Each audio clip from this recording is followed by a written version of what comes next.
Some stories don't begin with a kiss. They don't begin with passion or even with words. They begin with silence. With one small moment so ordinary, yet so dangerous, that it destroys everything that comes after. This is the story of Emma, of Vi. The night she sat on a couch beside her boyfriend's best friend. Of the second his hand slipped, and of the choice she didn't make. A choice that would unravel her life, her love, and everything she thought she could trust. Stay with this story until the end, because once you hear how it all unfolded, you'll never forget it. She froze. The television flickered across the room. Her heart was pounding louder than the voices on the screen. His hand had just slipped onto her thigh. It wasn't obvious. It wasn't aggressive. Just a small shift, as if he didn't even realize it. But he didn't move it away, and she didn't either. In that moment, everything changed. She could have brushed it off. She could have stood up. She could have laughed, said something, anything. But she didn't. And the silence between them grew heavier than the sound of the show. This was Daniel, her boyfriend Mark's closest friend. Someone she should have felt safe around. Someone who had only come over because Mark was running late again. Mark was always running late, always working, always somewhere else. Emma had gotten used to waiting for him, waiting through cold dinners, waiting through unanswered calls, waiting through nights where she fell asleep on the couch alone. But tonight, Daniel had stayed. To keep you company, he had said with a smile, and she had let him. Maybe because she didn't want to be alone. Maybe because she already wanted something she couldn't admit. She didn't know. But now, with his hand resting where it didn't belong, she felt the weight of temptation pressing down on her chest. Moments later, the sound of keys rattled at the door. Her body jolted. Mark walked in, tired, distracted. Daniel leaned back casually, like nothing had happened, like his hand hadn't just been there, like Emma's world hadn't shifted in silence. To anyone else, it looked innocent. Two friends watching TV, nothing more. But Emma knew better. She knew a line had been crossed. That night, she couldn't sleep. She lay awake staring at the ceiling. Mark breathed peacefully beside her, and all she could feel was Daniel's hand. Not heavy, not forceful, just there.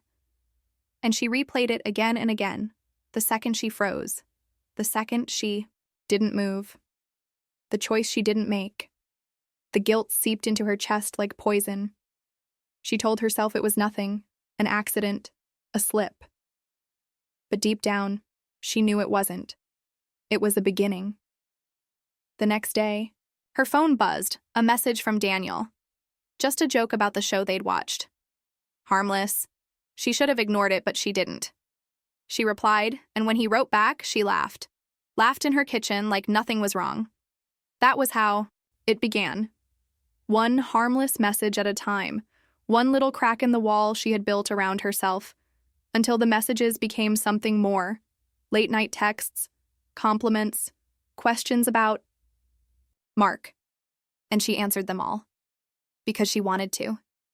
Because she wanted someone to notice her, someone to ask, someone to see her. Days blurred into weeks, and the secrecy became routine.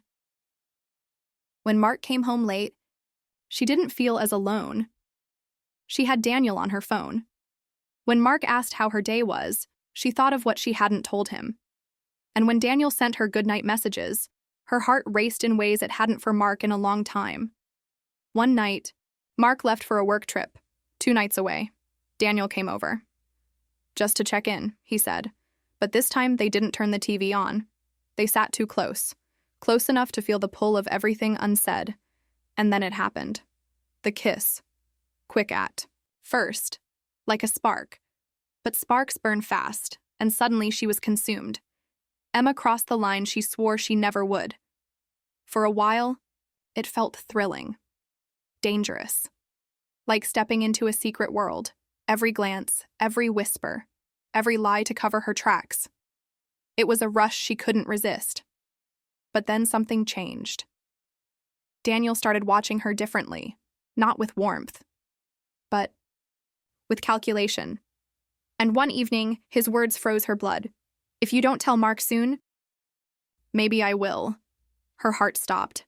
She looked at him, not recognizing the man sitting across from her. That's when she realized the truth. None of this had been an accident. His hand that night hadn't slipped. It had been deliberate. The start of a trap. 1. She had walked into willingly, and now he had her. Her guilt, her silence, her betrayal, all of it, twisted into a weapon he could use. From then on, she lived in fear. Fear that Mark would see the truth in her eyes. Fear that Daniel would expose her. Fear of herself and what she had become. Every time Mark kissed her, she felt the lie burning on her lips. Every time he asked about her day, she heard Daniel's name in her head. Every vibration of her phone sent her heart racing. Would it be Mark? Would it be Daniel? Would this be the moment everything collapsed? She tried to end it, tried to cut Daniel off, but he wouldn't let go. He reminded her of what they'd done, of what she'd allowed, of what she stood to lose, and she couldn't break free. There were close calls. One night, Mark borrowed her phone. For a second, his thumb hovered over her messages. She held her breath, frozen again, praying, but he handed it back without looking. Another night, Daniel called when Mark was beside her. She fumbled to silence it, her heart slamming in her chest. Mark raised an eyebrow. "Who was that?" he asked. "Spam," she lied, and he believed her. Every escape made her sink deeper, until the night everything fell apart. Mark found out. Not from her, not from suspicion, but from Daniel himself. The betrayal struck like a blade. Not only had she cheated, she had been played, used, manipulated. Mark's face the night he confronted her would haunt her forever. He didn't yell, he didn't scream, he just looked at her. And in that look was every ounce of pain, disbelief, and devastation she had feared. Then he turned and walked away. No goodbye. No second chance, just silence. Daniel vanished too. No more messages, no more visits, like he had gotten what he wanted and disappeared into the night. And Emma was left with nothing. Nothing but the memory of that night on the couch. The second she froze, the second she didn't move, the second her whole life began to unravel, she replayed it endlessly. What if she had brushed it off? What if she had stood up? What if she had said something, anything? Would Mark still be here? Would her life still be whole? Or was the crack always there, waiting to split open? The guilt became her only companion. She lived in an empty apartment. Now. The photos of her and Mark still sat in frames, but they no longer felt real. Friends stopped calling. She withdrew. Her reflection in the mirror became a stranger, and every night when the television flickered across the room, she thought of that moment, that hand, that silence, that choice she didn't make. Sometimes betrayal doesn't start with words or passion or even intention. It starts with silence, with the choice to do nothing, with a single moment you can never take back. So ask yourself this. If you were Emma, sitting on that couch, feeling the weight of that hand on your thigh, what would you have done? Would you have moved, or would you, like her, have stayed frozen, only to watch your entire life unravel?